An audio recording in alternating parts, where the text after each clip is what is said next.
today's an extraordinary day in this chamber. If my colleagues will vote for this measure, we'll see justice triumph over politics.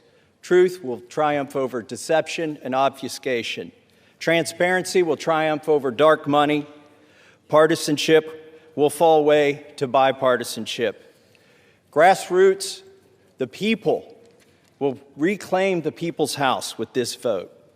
It's going to be a victory for survivors, not just survivors of the Epstein sex trafficking scandal, the 1,000 survivors that exist. Some of them are victims. They're no longer alive. Some have committed suicide.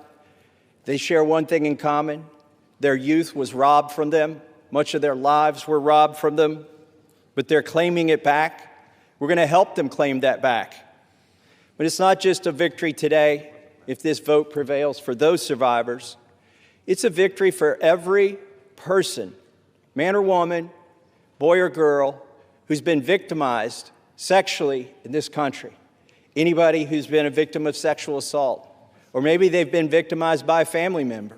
Maybe it's not a billionaire, but they're all waiting and watching to see what we do today.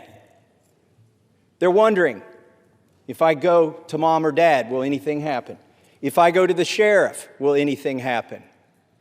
Well, we have a chance today to make something happen, something that's not happened, something that should have happened decades ago, and that is to get justice for these victims and survivors and transparency for America. That's what this vote is about today.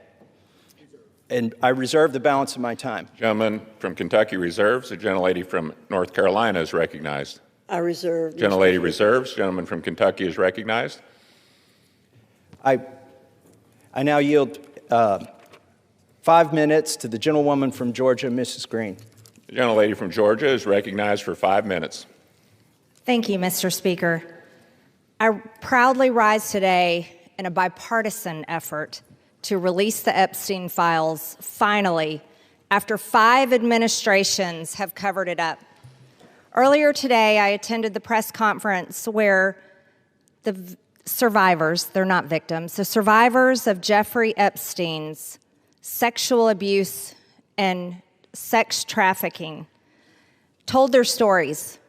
And they told stories about how it started back in 1991, 1996, and they continued on through the decades. And they told stories about how they told someone and tried to get help. They told the FBI, and they weren't listened to. And they told law enforcement, and no one did anything. And these women don't just number a few. These women number around 1,000 women. And they are victims of something that's unthinkable. And this should have never, ever happened. This was the biggest fight I think I've seen in Washington, D.C. This is my 5th year here.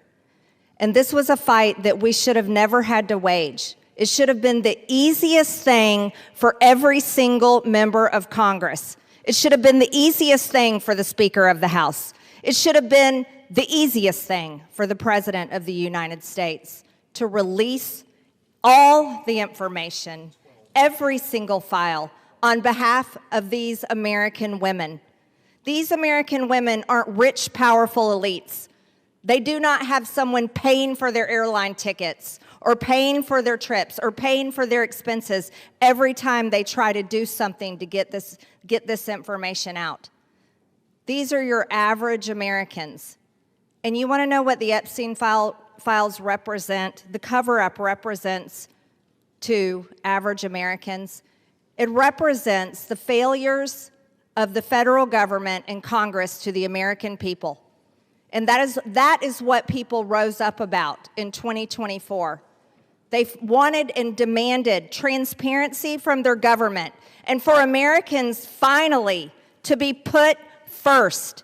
And today, with this vote, we are finally putting these victims and these survivors of Jeffrey Epstein and the cabal of rich, powerful elites that expands not just here in the United States of America, but to other countries as well. We're putting them last. And that is exactly what Americans want. You see, for far too long, far too long, Americans have been put last, and they're sick of it. They're sick and tired of it.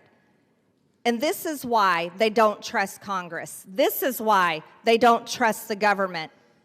And here's the problem. All of these women who have suffered in shame for years and years and years, women who were terrified, women who were intimidated, women who were threatened, just like Virginia Giuffre. And now she's dead. And these women should have never faced that, for this information to come out. And we, especially the 4 Republican members of the House of Representatives, we should have never faced intimidation and threats for us to get this vote to come to the floor.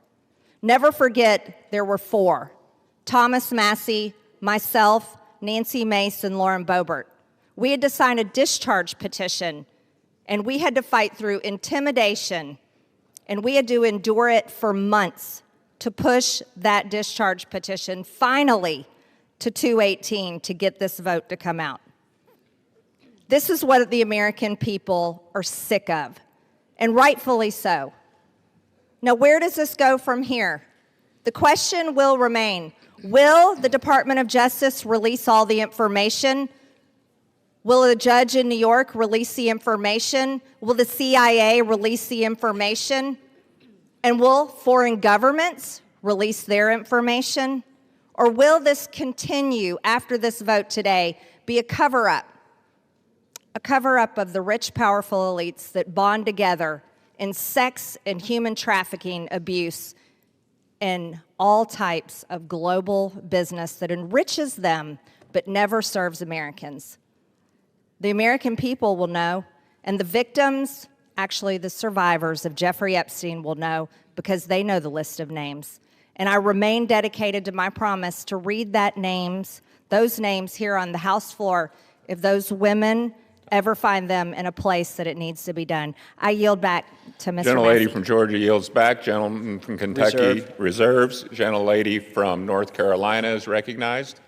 I reserve, Mr. Gentlelady reserves. Gentleman from Kentucky is recognized. I yield myself 1 minute and 30 seconds. Gentleman's recognized for a minute. I want to thank the generosity of Jim McGovern, Representative McGovern, for granting us this time. I'm embarrassed for my own party today. I'm embarrassed we withheld signing in, swearing in a duly representative of the people for 49 days just to avoid this vote that's finally going to happen today. I'm embarrassed that my own party isn't going to yield me time to debate this, even though they say they support it, and I authored it. They don't even want to yield me time to debate this during the bill debate. But I'm thankful. Let me tell you who I'm thankful to. These 3 brave women, Marjorie Taylor Greene, Nancy Mace, and Lauren Boebert. They have been threatened. They have been intimidated. Physically, politically, it's disgusting. And not by the far left. They have been intimidated by people in our own party. And for what? For seeking justice for these victims. So my hat's off. I congratulate them for standing strong. I've always wondered, where were the Republican men during this battle? We've taken 5 months. These 3 women and I have had to drag our party to this floor today to even vote on this. And Ro Khanna is the most to be thanked here in an extraordinary display of bipartisanship. He did not hesitate when I asked if we wanted to bring this bill to the floor together, if he would stand in the trenches with me. He said yes. With that, I reserve.